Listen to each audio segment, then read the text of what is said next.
یہ شکل مشورے کی بن گئی، صورت مشورے کی بن گئی، اور گویا کہ مخلوق کے لیے، انسانوں کے لیے ایک تعلیم ہو گئی کہ وہ اپنا کوئی بھی کام کریں تو مشورے سے کریں، مشورے میں خیر ہوتی ہے۔ بات سمجھا رہی کہ نہیں آ رہی؟ جس کام میں مشورہ کر لیا جائے اس میں کیا ہوتی ہے؟ خیر ہوتی ہے، اور جو بغیر مشورے کے کیا جائے اس میں خیر شامل نہیں ہوتی۔ اس وجہ سے دیکھیں نبی کریم صلی اللہ علیہ وسلم کے اوپر وحی آتی تھی، اور آپ صلی اللہ علیہ وسلم کو اللہ تعالیٰ وحی کے ذریعے ساری باتیں بتاتے تھے، لیکن اس کے باوجود بھی حضور صلی اللہ علیہ وسلم کو اللہ تعالیٰ نے خود فرمایا وَشَاوِرْهُمْ فِي الْأَمْرِ کہ آپ اپنے صحابہ کرام سے مشورہ کیا کریں۔ کیا کیا کریں؟ تاکہ امت کے لیے ایک سنت جاری ہو جائے، ایک طریقہ جاری ہو جائے، اور وہ بھی اپنے کاموں میں مشورہ کیا کریں۔ لہٰذا کوشش فرمایا کریں گھر میں کوئی کام ہو اس میں بھی مشورہ ہو اپنے گھر والوں کے ساتھ، ہیں جی، مشورے کے ساتھ وہ کام طے ہو، کسی ادارے کا ہو، مسجد کا ہو، یا کوئی بھی کسی اپنے گاؤں کا ہو، بستی کا ہو، کوئی بھی معاملہ ہو تو وہ لوگوں کے مشورے سے بیٹھ کے طے کیا جائے تو اس میں زیادہ خیر ہوتی ہے، اس میں زیادہ بھلائی ہوتی ہے۔ تو فرشتوں نے کہا کہ یا اللہ آپ اس کو زمین میں پیدا فرمائیں گے اپنا خلیفہ کہ جو زمین میں فساد کرے گا اور خون بہائے گا۔ تو یہ جو فرشتوں نے بات کی تو یہ مفسرین فرماتے ہیں کہ ان کو کیسے معلوم ہوا کہ یہ انسان جا کر فساد کرے گا اور خون بہائے گا؟ تو اس کی دو وجوہات لکھی ہیں مفسرین نے۔ ایک تو انہوں نے جنات کو چونکہ دیکھا ہوا تھا کہ جنات یہ کام کرتے تھے، تو انسان جو ہے اس میں بھی دونوں قسم کے مادے اللہ نے رکھے ہیں، ایک اللہ نے خیر کا مادہ اور ایک شر کا مادہ۔ تو اب فرشتوں نے کہا کہ بھئی جنات ایسے کرتے تھے تو ظاہر بات ہے انسان بھی ایسے کرے گا۔ دوسرا یہ کہ اللہ تعالیٰ نے فرشتوں کو بتا دیا تھا کہ ہم جو انسان کو پیدا کریں گے اس میں دونوں جذبے رکھیں گے، نیکی کا بھی اور برائی کا بھی، اور ظاہر بات ہے خلیفہ زمین میں اللہ کے حکم تبھی نافذ کرے گا نا جب کوئی اللہ کا نافرمان بھی ہو دنیا میں۔ خالی اگر سارے فرما بردار ہوں پھر تو احکامات کو نافذ کرنے کا کوئی مقصد ہی نہیں ہے نا۔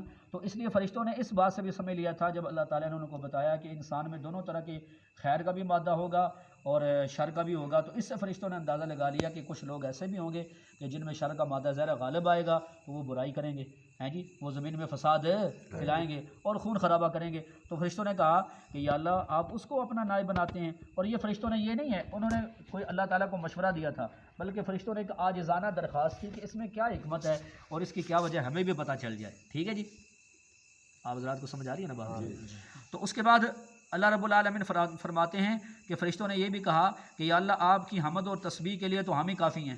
لفظ ہے وَنَحْنُ نُسَبِّحُ بِحَمْدِكَ، اے اللہ آپ کی حمد تسبیح کرنے کے لیے ہم کافی ہیں۔ اچھا یہاں پر تسبیح کا بھی لفظ ہے، حمد کا بھی لفظ ہے۔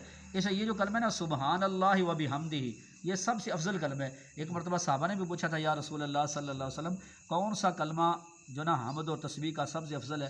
تو حضور پاک نے فرمایا وہی جو اللہ تعالیٰ نے اپنے فرشتوں کے لیے کلمہ پسند کیا ہے، اور وہ ہے سبحان اللہ و بحمدہ، سبحان اللہ و بحمدہ۔ تو فرشتوں نے کہا یا اللہ ہم آپ کی حمد اور تسبیح کرتے ہیں، ونقدس لک، اور آپ کی پاکی بھی بیان کرتے ہیں، تو اگر نیابت کی ضرورت ہے تو ہم اس کے لیے حاضر ہیں، اس خدمت کے لیے ہم حاضر ہیں، تو یا اللہ ہمیں نائب بنا دیں، ہمیں خلیفہ بنا دیں۔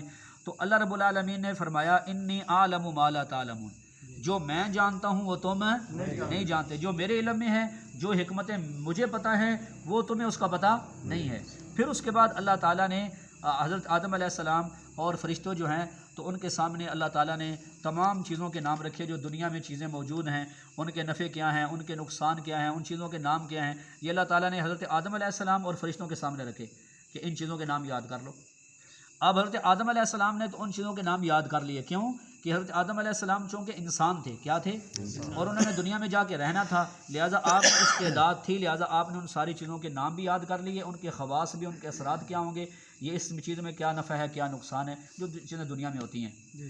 لیکن چونکہ فرشتے ان چیزوں سے ان کا تعلق ان کا فرشتوں کا ان چیزوں کے ساتھ نہیں تھا، لہٰذا وہ یاد نہیں رکھ سکے، کیونکہ ان کا تعلق ان چیزوں کے ساتھ نہیں تھا، سامنے سب کے کیے، لیکن فرشتے جو ہیں وہ ان چیزوں کو یاد نہیں رکھ سکے۔ تو اس کے بعد اللہ تعالیٰ نے فرمایا فرشتوں کو اچھا یہ ان چیزوں کے نام مجھے بتاؤ، اگر تم سچی ہو تو اپنی بات میں صحیح ہو، جو مجھے تم بات کہہ رہے ہو اگر اپنی بات میں سچی ہو کہ یا اللہ ہم تیری حمد تسبیح کرنے کے لیے کافی ہیں، ہم خلیفہ جو نا اس خدمت کو ہم بجا لا سکتے ہیں، تو ان چیزوں کے نام بتاؤ۔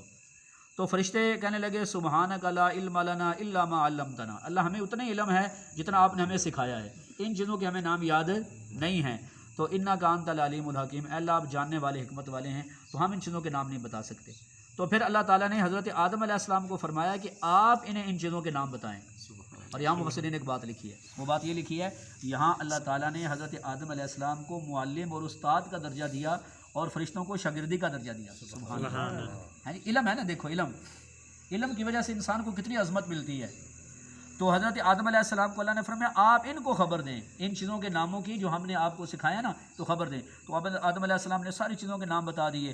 اس کے بعد اللہ نے فرمایا کہ میں نے تمہیں کہا نہیں تھا کہ زمین و آسمان کی چھپی ہوئی چیزوں کو میں جانتا ہوں، اور جو تم ظاہر کرتے ہو چھپاتے ہو اس کو بھی میں جانتا ہوں۔ تو یہ وجہ ہے کہ جو انسان کو ہم نے زمین میں نائب بنانا ہے، خلیفہ بنانا ہے، چونکہ انسان زمین پہ جائے گا، ان چیزوں کو سمجھے گا، ان کے اثرات کو، خواص کو، فائدے کو، نقصان کو، لہٰذا وہی زمین میں میرا خلیفہ بننے کے لائق ہے، اور وہی زمین میں میرا نائب بننے کے لائق ہے۔ اس لیے اللہ تعالیٰ نے قرآن پاک میں فرمایا قُل لَوْ كَانَ فِي الْأَرْضِ مَلَائِكَةٌ يَمْشُونَ مُطْمَئِنِّينَ لَنَزَّلْنَا عَلَيْهِم مِّنَ السَّمَاءِ مَلَكًا رَسُولًا، اگر اس زمین پر فرشتے رہتے تو ہم فرشتوں کی ہدایت کے لیے فرشتے ہی بھیجتے۔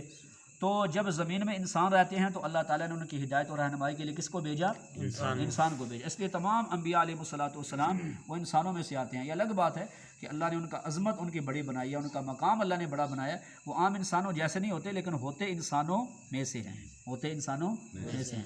تو اس لیے اللہ تعالیٰ نے یہ واقعہ سنا کے تو گویا یہ بات بتا دی کہ انسان کو ہم نے جو عظمت عطا فرمائی، جو شرف عطا فرمایا، اس کی ایک وجہ علم بھی ہے۔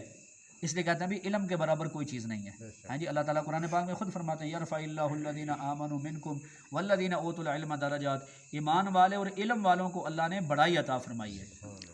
ایمان والوں کو اور علم والوں کو اللہ نے بڑائی عطا فرمائی ہے۔ اور ایک جگہ اللہ تعالیٰ قرآن میں فرماتے ہیں قل هل يستوي الذین یعلمون والذین لا یعلمون، کیا علم والے اور جاہل آپس میں برابر ہو سکتے ہیں؟ نہیں، وہ آپس میں برابر ہے، بلکہ جو علم والے ہیں ان کو اللہ نے بڑا مقام عطا فرمایا۔ تو بھئی دیکھو، علم خواہ دنیا کا ہو خواہ دین کا ہو، جس کے پاس علم ہوتا ہے نا، اس کی عظمت بڑی ہوتی ہے، اس کی عزت بھی زیادہ ہوتی ہے، اور اس کی شان بھی بڑی ہوتی ہے۔ لہٰذا اس وجہ سے دین کا جو علم ہے میرے بھائی، اس کو تو ساری زندگی بندے کو حاصل کرتے رہنا چاہیے، اس میں شرم نہیں کرنا چاہیے کہ جی میں بزرگ ہو گیا ہوں، میری داڑھی سفید ہو گئی ہے، میں بڑی عمر کا ہو گیا ہوں، میں علم حاصل کروں گا تو اس میں شرم والی بات ہے؟ کوئی شرم والی بات نہیں ہے۔ بچپن سے لے کر مرتے دم تک دین کا جو علم ہے وہ حاصل کرتے رہنا چاہیے۔ جو بھی بات دین کے میرے بھائیوں معلوم ہو اس کو حاصل کر لینا چاہیے، اس میں شرم نہیں کرنا چاہیے۔ تو آخری بات عرض کرتا ہوں، بلکہ حدیث پاک میں یہ بات موجود ہے کہ جو بندہ دین کا علم حاصل کرتے کرتے فوت ہو جاتا ہے نا، تو وہ بندہ شہادت کی موت مرتا ہے۔ اور مولانا اشرف علی تھانوی رحمۃ اللہ علیہ نے ایک بڑی پیاری بات لکھی، آپ نے فرمایا کہ دین کا جو طالب علم ہوتا ہے نا، ایک تو وہ ہوتا ہے جو مدرسے میں داخل ہوتا ہے، ایک وہ دین کا طالب علم ہے، اور وہ بھی دین کا طالب علم ہے خواہ وہ بزرگ ہی کیوں نہ ہو، بڑی عمر کا کیوں نہ ہو، نوجوان ہی کیوں نہ ہو، جو روزانہ کسی عالم کے پاس بیٹھ کے ایک مسئلہ بھی سیکھ لیتا ہے، ایک آیت کی بھی تفسیر سیکھ لیتا ہے، یا ایک آیت بھی سیکھ لیتا ہے، ایک مسئلہ بھی سیکھ لیتا ہے، ایک حدیث بھی سیکھ لیتا ہے، وہ بھی کیا ہے؟ دین کا طالب علم ہے۔ تو علم کی بڑی فضیلت ہے۔ اللہ پاک ہمیں عمل کی توفیق عطا فرمائے۔